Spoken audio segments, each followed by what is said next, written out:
One of the things that you will need to do for lesson 5 is kind of a throwback. You guys are going to have to list the properties of some of the different compounds. So you'll be able to go on to Google and get some information there, but you need to know what words you're looking for. And these are some of those that we've used in the past to talk about chemical and physical properties. So remember in lesson 4, we talked about matter changing into something new. Well, we need to know if there's something new, and we do that by looking at the properties of the substances that we're looking at that are involved in the chemical reaction.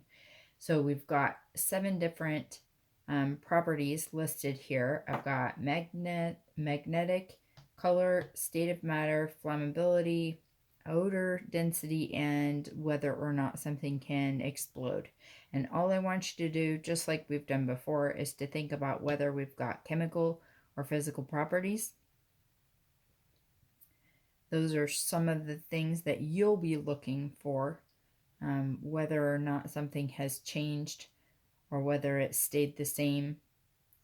That will help you identify whether a chemical reaction has occurred as well. So in this case here, I'm just going to go through one by one, and I'm going to identify for each whether they are a chemical or physical property. You don't have to take notes or anything like that. It's purely so that you have a little bit of a review for those terms before you start having to use those traits to describe different kinds of matter.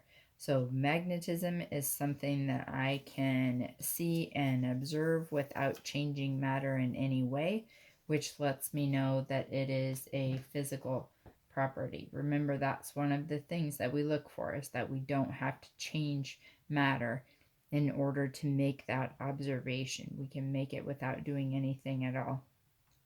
Color is another that is a physical property. I can see the color of something without having to change matter. I can look at it. Maybe I have to turn it over, maybe I have to open it up or whatever, but I don't have to do anything to it. State of matter can also be observed without changing anything about the substance. So I can change the state of matter, but in order to observe the state, I just have to look at it. I don't have to do anything else besides just make general observations of it. Flammability. In order to test the flammability of matter, I have to catch it on fire, which means I am looking at a chemical property. I actually have to do that trait, that characteristic, in order to test that characteristic. I have to destroy it. Odor, something that I can just smell and know that an odor is something that matter has. It doesn't have to be a bad odor. It can be something that has a good smell to it. It can be a rotten smell to it.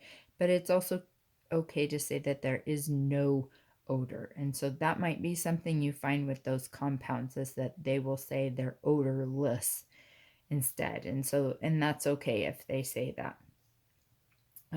Density is a little more complicated observation, but it is still something that we can observe without changing the identity of a substance, which means that it's a physical property. If you remember back from lesson 3, we talked about measuring both the mass and the volume in order to calculate the density. A little bit of a throwback into what high and low density might be. Whether or not something is explosive, we have to explode it to test out the kind of reaction that it would have.